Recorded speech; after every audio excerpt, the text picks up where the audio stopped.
안녕하세요. 저는 올해로 30살이고 이제 결혼 2년 차 되는 여자입니다. 아이는 아직 없어요. 무죄한 건 죄가 되지 않지만 사람 신보가 나쁜 건 용서할 수 없는 일입니다. 최근에 벌어진 큰 사건 때문에 이혼을 준비하고 있습니다. 현재 신랑과는 별거 상태이기도 하고 아무튼 그 사건에 대해서 말해보고자 이렇게 사연을 보내봅니다. 친정엄마가 음식에 알레르기가 심한 편이시라서 어릴 적부터 이래저래 알아보고 공부하다 보니 제 적성에도 맞았고 그러다 보니 자연스럽게 대학교에서 식품영양학을 전공하게 되었어요. 졸업을 하고 적당한 직장에서 회사원 생활을 하고 있었습니다. 직장은 결혼하고 그만두었어요. 남편은 헬스장에서 처음 만났어요. 제가 선천적으로 많이 마른 체형이라서 알게 모르게 컴플렉스가 심했거든요. 전공이 전공이다 보니 식단에는 자신이 있었기 때문에 부족한 건 운동을 해서 보완해보고자 등록한 헬스장이었어요. 신랑은 저랑은 반대로 곰 같은 체형을 가지고 있어요. 저는 마른 체형을 운동으로 극복해보고자 했지만 남편은 저와 반대로 살을 빼기 위해 등록한 헬스장이었지요. 서로 반대되는 모습에 끌렸는지 남편하고는 우연한 계기로 서로 말을 트게 되었고 서로 호감을 느낀 저희는 연인 사이로 발전하게 되었습니다. 그 후 결혼 이야기가 오고 가면서 자연스럽게 서로를 각자의 부모님에게 소개를 하게 되었어요. 저희 부모님은 신랑이 듬직하고 순해 보인다면서 마음에 들어 하셨는데 시어머니는 제가 별로 성에 차지 않으셨던 것 같아요. 처음 봤을 때부터 저의 마른 체형을 가지고 마음에 안 든다는 듯이 몇 마디 하시더라고요. 제가 남들보다 말랐을 뿐이지 가리는 음식도 없고 잔병치레도 없이 건강한 사람이거든요. 그런데 아무래도 제가 겉으로 보기에는 빈약해 보이니 처음 만나뵌 식사 자리에서 괜히 깨작대면서 먹는다고 눈치도 주시고 남편이 위에 올라타면 부러지겠네 라던지 그렇게 삐쩍 말라서 애기는 제대로 낳을 수나 있겠냐 하는 등 조금 껄끄러운 농담도 서슴지 않으셨습니다. 그냥 유난스러운 성격이라고만 생각했고 남편도 어머니가 동네 장사하시는 분이라서 워낙에 입이 걸걸하신 편이지 결코 아기가 있어서 하는 소리도 아니고 알고 보면 정도 많고 사람 참 좋으신 분이라고 설명을 했어요. 결혼을 하면 명절 때나 가족 행사 아니면 거의 마주칠 일도 없을 거고 시어머니랑 사는 게 아니라 남편과 둘이 사는 거라 생각해. 저도 크게 개의치 않아 했는데 이미 그때부터 단추를 잘못 끼운 게 아닌가 하는 생각이 들 때도 있어요. 처음으로 양가 부모님이 만나는 상견례 자리에서 작은 해프닝이 있었어요. 코스식으로 음식이 나오는 한정식 집에서 상견례를 했습니다. 그날 나오는 메인 메뉴 중에 하나가 새우를 사용한 요리였어요. 친정엄마가 갑각류 알레르기도 가지고 계셔서 음식을 주문할 때 주문받으시는 분에게 특별히 요청을 했어요. 어머니가 알레르기가 심하신 편이니 저희 어머니 음식을 준비해 주실 때 꼭 새우 껍질을 확실히 제거해서 조리해 주시거나 그게 여의치 않은 상황이면 새우 요리 말고 다른 걸로 준비해 달라고 부탁드렸죠. 그 모습을 보더니 시어머니는 새우 껍질에 좋은 성분이 얼마나 많은데 그걸 안 드시냐며? 마치 저희 어머니가 편식을 하시는 걸로 받아들이시더라고요. 그러면서 제가 삐쩍거린 이유를 알겠다고 그 이유가 편식하는 친정엄마에게 있었다는 듯이 이야기를 하셨어요. 폐역군인이신 아버지가 그 말을 듣고 심기가 불편하셨는지 그 자리에서 헛기침을 하셨습니다. 워낙 무뚝뚝하신 분이라서 표현을 잘 안 하기는 하시는데 기분이 상하셨다는 건 안 봐도 알 수 있었어요. 아니나 다를까? 상견례가 끝나고 집에 돌아가는 차 안에서 친정아버지가 시어머니의 그런 태도가 많이 불편했다는 듯이 이야기를 하셨어요. 엄마는 우리나라 사람들이 알레르기 같은 거 대수롭게 생각하고 잘 모르지 않냐고 하시면서 이런 식으로 오해를 받은 게 처음도 아닌데 오늘따라 뭐 그렇게 성하냐고 아버지를 달래주셨어요. 저도 마찬가지로 아버지에게 해명 아닌 해명을 했어야 했어요. 반찬 가게를 크게 하시는 분인데 장사하느라 대량 조리를 하시는 분이시라서 가끔씩 그런 세세한 요청이 들어오면 자연스레 까탈스럽다고 느낄 수 있지 않겠냐고 말씀드렸어요.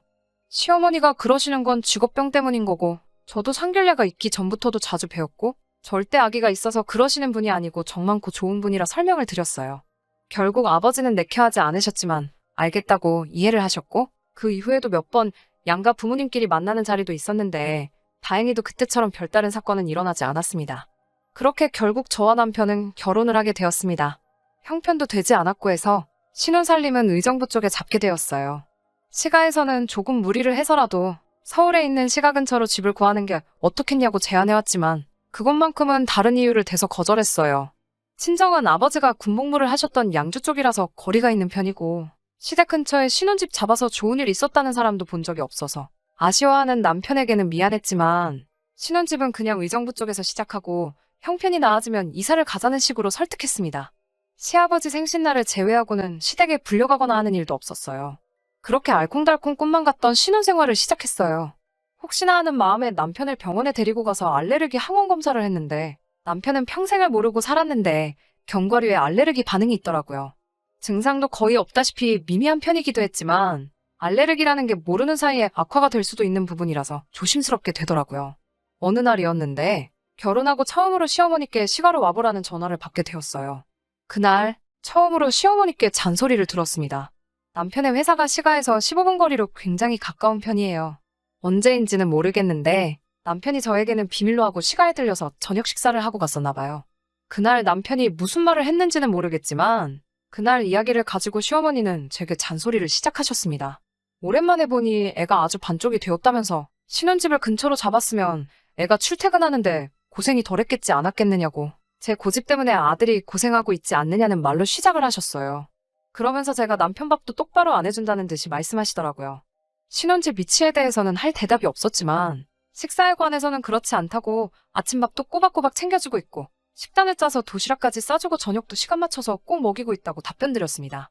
시어머니는 밥을 몇 끼를 먹는 게 중요한 게 아니라고 하시면서 신랑이 제 음식이 입에 안 맞아서 죽겠다고 불만이 많다고 했다고 하더라고요. 제가 유난을 떠는 걸 수도 있지만 전업주부 일을 하면서 제 전공 지식을 살려 하루하루 필요한 필수 영양소까지 다 계산해가며 식단까지 짜서 해주고 있었거든요. 하지만 신랑이 시어머니께 그런 말을 했다는 것보다 제가 차려주는 밥이 맛이 없다고 말한 게 그때는 더 충격적이었어요. 남편이 좋아하는 반찬 몇 가지를 알려줄 테니 당장 집에 가서 그것부터 해 먹이라고 하시고는 뜨겁게 달궈진 팬에 잔멸치를 올리셨어요. 멸치볶음을 하시려고 했는지 식탁에 땅콩이 한 봉지가 있길래 시어머니께 어머님, 남편이 견과류에 알레르기 반응을 보이는 게 있어서 땅콩은 안 넣을게요. 하고 땅콩이 들어있는 봉지를 한쪽으로 치웠습니다. 그랬더니 멸치를 볶고 있던 뜨거운 주걱으로 제 손을 탁 치더니 갑자기 화를 내기 시작하셨어요. 너는 그러면 내가 아들한테 못 먹일 것을 먹이려는 거냐라고 말하고 싶은 거냐고 어디서 어른을 가르치려 드냐면서 말이죠. 그런 게 아니라 알레르기 반응이 있어서 조심하고 있다는 말씀을 드렸는데 그 말을 듣자마자 주걱을 바닥에 휙 던지시면서 너는 어른이 말하면 그런 줄 알지 구구절절히 말대꾸를 하는 게 맞냐고 하시고는 아들 나이 30들 먹을 때까지 단 한 번도 내가 해준 밥 먹으면서 아픈 적 한 번도 없었다며 이건 이래서 못 먹고 저건 저래서 못 먹으면 세상에 무슨 음식을 먹겠냐고 알레르기고 모를레르기고 자꾸 먹어버릇해야 몸에 내성도 생기는 거지 구더기 무서워서 장 안 담글 거냐고 하시면서 단 1초도 쉬지 않고 따따따 잔소리를 퍼부으셨어요. 마지막엔 네가 그렇게 편식을 하고 음식을 골라서 먹이니 그렇게 삐쩍거려서 볼품이 없는 거고 결혼하고 반년이 지났는데 애소식도 없는 거라는 나는 말까지 하셨습니다. 그러면서 내 아들까지 너처럼 볼품없게 뼈다귀로 만들 셈이냐며 바닥에 던져놓은 주걱을 물로 한번 헹구지도 않고 다시 멸치볶음을 하시더라고요. 제가 치워놓은 땅콩을 사용하신 건 말할 것도 없고요. 내색은 안 했지만 마른 체형은 제가 평생을 가지고 살아온 컴플렉스기도 하고 그걸 가지고 다른 사람도 아니고 시어머니가 저에게 뭐라 하시니 제 안에서 무언가 북받쳐 오르더라고요. 집에 돌아오는 지하철 안에서 분하고 서운한 마음에 눈물이 다 나왔습니다. 퇴근하고 돌아온 남편에게 이 사실을 말했는데 시어머니 행동에 미안한 듯 반응을 보이긴 했지만 남편은 결국 시어머니 편을 들어주더군요.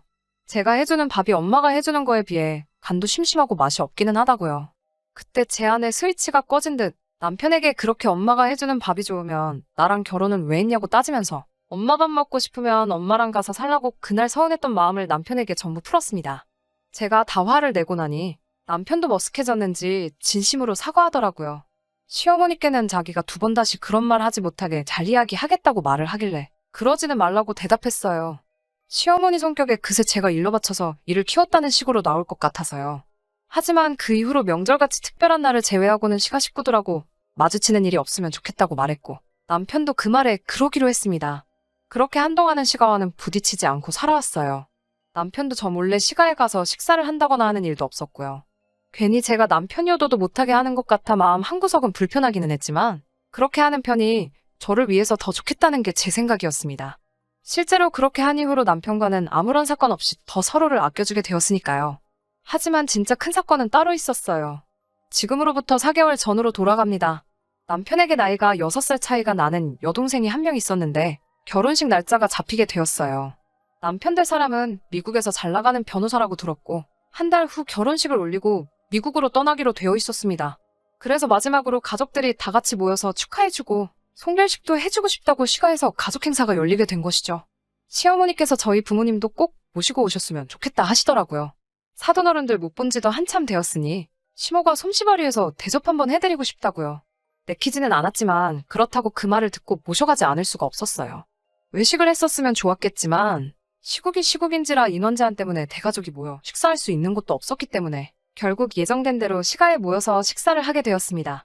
사실 인원 제한 때문에 거기서도 그렇게 모여서는 안 되었지만 가족 중에 한 명이 미국으로 건너가는 상황이었으니 어떻게든 되겠다는 생각으로 모이게 되었습니다. 친정엄마가 음식 알레르기가 심하시니 미리 저는 조심해야 할 재료를 종이에 적어서 시어머니께 보내드렸어요. 또 그게 무슨 유난이냐며 잔소리를 하실까 걱정을 했는데 의외로 덤덤하게 알겠다고 하시고 걱정하지 말라고 하시더라고요.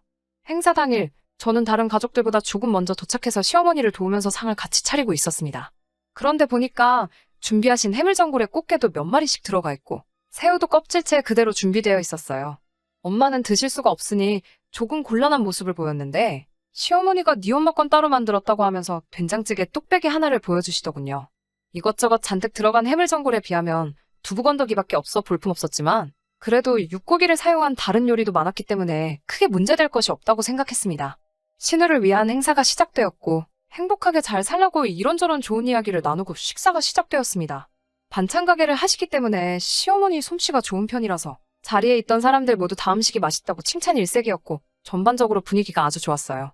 저는 손님들 국 떠주느랴 밥 떠주느랴 정신없이 일하고 있어서 무슨 일이 일어난지도 몰랐는데 식사를 하고 계시던 친정엄마가 앉은 자세로 그대로 바닥에 혼절을 하셨어요. 당연히 큰 소란이 났고 저도 당황해서 들고 있던 것도 다 집어던지고 엄마한테 향했는데 엄마의 입술이 퉁퉁 부어있는 상태였고 호흡이 곤란하셨는지 숨도 가빠 보였고 그래서 의식이 없는 상태였어요. 누가 봐도 알레르기 반응 때문에 그런 거였습니다. 조심해서 드셨을 텐데 뭐를 드시고 그런 건지 몰라 당황스러웠어요. 항상 상비약으로 약을 가지고 다니시는데 마침 그날따라 약도 안 가지고 오셨나 봐요. 엉엉 울면서 구급차를 불러 응급실로 향했습니다. 엄마는 알레르기 반응 때문에 정신이 없을 텐데도 구급차 안에서 살짝 의식이 돌아오셨는지 저를 걱정하시면서 엄마가 바보같이 약을 안 가져와서 그랬다고 사돈네 행사인데 미안해서 어쩌냐며 그 걱정을 하고 계시더라고요. 응급실에서 주사를 맞고 어느 정도 증상이 가라앉아 쉬고 계신 엄마를 보니 그제서야 제정신이 들더라고요. 문득 전화기를 보니 남편한테서 전화가 수십 통이 와 있었어요. 엄마의 상태를 물으려 전화를 했는가 싶어 이제 조금 괜찮아지셨다고 말하려 전화를 했는데 남편은 위급한 목소리로 빨리 와서 장인어른 좀 말려달라고 거의 울 듯한 목소리로 다급하게 말을 해왔습니다. 옆에서 통화 내용을 들은 엄마도 도무지 무슨 상황인지 짐작이 안 가시니 엄마는 괜찮으니 어서 가보라고 하시더라고요. 온갖 생각이 교차해서 가는 동안에도 무슨 일이 벌어지고 있나 정신이 다 없었어요. 택시를 타고 겨우 도착한 시댁은 아주 난장판이 되어 있었습니다. 경찰까지 출동한 상태였고 남편과 다른 친척들 3명이 달라붙어 친정아버지를 뜯어말리고 있었어요. 결혼을 앞둔 신우는 그 앞에서 얼굴을 감싸 안은 채 엉엉 울고 있었습니다. 머리는 완전히 헝클어진 상태로요. 저는 당장 아버지한테 달려가 이게 뭐하는 짓이냐고 소리를 질렀어요. 아버지도 저를 보고 제정신이 들었는지 그때부터 감정을 추스르기 시작하셨고 조용히 저와 함께 경찰서로 향했습니다. 아버지 손에는 신우의 것으로 보이는 머리카락이 몇 가닥 잡혀 있었어요. 그리고 진술서를 작성하는 과정에서 충격적인 상황의 전말을 듣게 되었습니다. 친정엄마가 응급실에 실려가는 과정에서 시어머니가 혼자 중얼거리듯 한 말이 아버지를 화나게 만든 것이었어요. 시어머니는 실려가는 엄마를 보고 애미가 저렇게 약골이니 딸년도 그 모양이지 라고 말하며 혀를 쯧하고 찼다고 하셨습니다. 그 말을 우연찮게 아버지가 들으셨는가 봐요. 원체도 욱성질을 가지고 계시고 시어머니의 아나무인적인 태도에 진노하신 아버지는 그 자리에서 밥상을 뒤집어 엎어버리고는 근처에 있던 신우의 머리채를 잡아버린 거죠. 신우의 머리채를 잡고 한바탕 호통을 치셨답니다. 시어머니를 향해 니년 말대로라면 애비가 머리카락이 없으니 딸년을 대머리로 만들어놔야겠다고 똑같이 맞불을 놓으신 거였어요. 시아버지가 머리숱이 많이 없으신 편이거든요. 퇴역군인이지만 한평생 운동을 그만두신 적이 없는 분이셨기 때문에 남편을 포함한 시가친척들 3명이 달라붙어도 아버지를 떼어놓기 힘든 상황이었었나 봐요. 그 와중에 사실 아무 잘못 없는 신우가 말려든 부분에 대해서는 저도 할 말이 없고 면목도 없지만 그 상황에 사과는커녕 친정아버지에게 머리채를 잡혀있는 신우를 보고 어디 해볼 테면 해보라고 아주 콩밥을 먹여주겠다고 시어머니도 한 발자국도 물러나지 않고 제가 도착할 때까지 친정아버지를 도발하면서 울음장을 놓고 계셨었나 봐요. 근처에서 따로 시어머니가 진술을 하는 과정에서 더 소름 돋는 사실을 듣게 되었습니다. 시어머니는 엄마의 찌개를 따로 준비하는 과정에서 고의로 건새우를 잘게 갈아서 육수를 내셨다고 합니다. 그 사실을 아주 당당하게 말하더군요. 그러면서 하는 말이 알레르기 같은 건 자꾸 먹어서 낫게 해야 한다고 친정엄마의 편식하는 못된 버릇과 알레르기를 낫게 해주기 위해서 선의로 벌인 일을 가지고 친정아버지가 결혼을 앞둔 신우 인생을 망칠 뻔했으니 머리채를 잡았다는 걸 이유로 우리 아버지를 형사고소를 하겠다고 불같이 날뛰시더군요. 저는 시어머니의 진술을 듣고 온몸에 소름이 돋았습니다.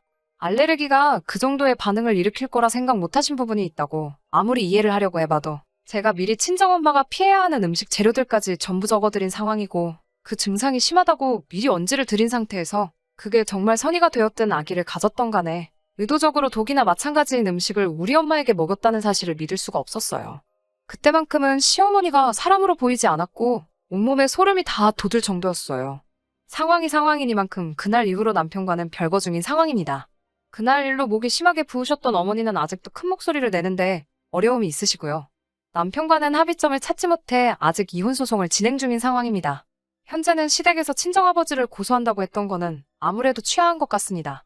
시어머니가 진술하는 과정에서 의도적으로 친정엄마에게 먹여선 안 될 것을 먹인 정황을 있는 그대로 밝히셨고 아버지가 신우의 머리채를 잡은 건 분명 잘못한 일이지만 그날 응급실에 실려가시면서 사경을 헤매신 친정엄마의 증세와 비교해보면 승산이 없다고 생각하셨나 봐요. 정말 자칫하다가는 죽을 뻔하셨거든요. 아무래도 그게 재판 과정에서 본인들에게 불리하게 적용될 것이라는 생각을 하신 것 같습니다. 남편하고는 사실 둘 사이에 그렇다 할 문제점은 없지만 양쪽 부모님이 서로 이렇게 된 상황에서 이혼을 하는 것이 맞다고 생각합니다. 별거 중인 상황에 양가에서 별다른 이야기는 오고 가지 않습니다. 신우는 예정대로 결혼식을 올렸고 현재는 미국으로 가 있는 상황이지만 아직도 상태가 호전되지 않은 우리 엄마는 그때부터 지금까지 아무 일도 하고 계시지 못하거든요. 도가 지나친 아버지의 행동에 손가락질을 하실 분들도 많을 거라 생각합니다. 사실 속이 뻥 뚫리는 사이다 같은 사연도 아닐 것이라 생각하고요. 하지만 아직도 최악의 경우 그날 잘못되셨을 친정엄마를 생각하면 천벌을 받아 마땅한 시가 식구들이 그 정도로 끝난 게 오히려 다행이지 않겠냐는 생각도 하고는 해요. 그 자리에 아버지가 아닌 제가 있었다면 더한 일도 하지 않았을까 하는 생각도 들 때가 있습니다. 제가 좀 더 사람 고르는데 신중했다면 이런 일도 없었을 것 같아. 아직도 힘들어하는 엄마를 보면 죄송한 마음밖에 들지 않습니다.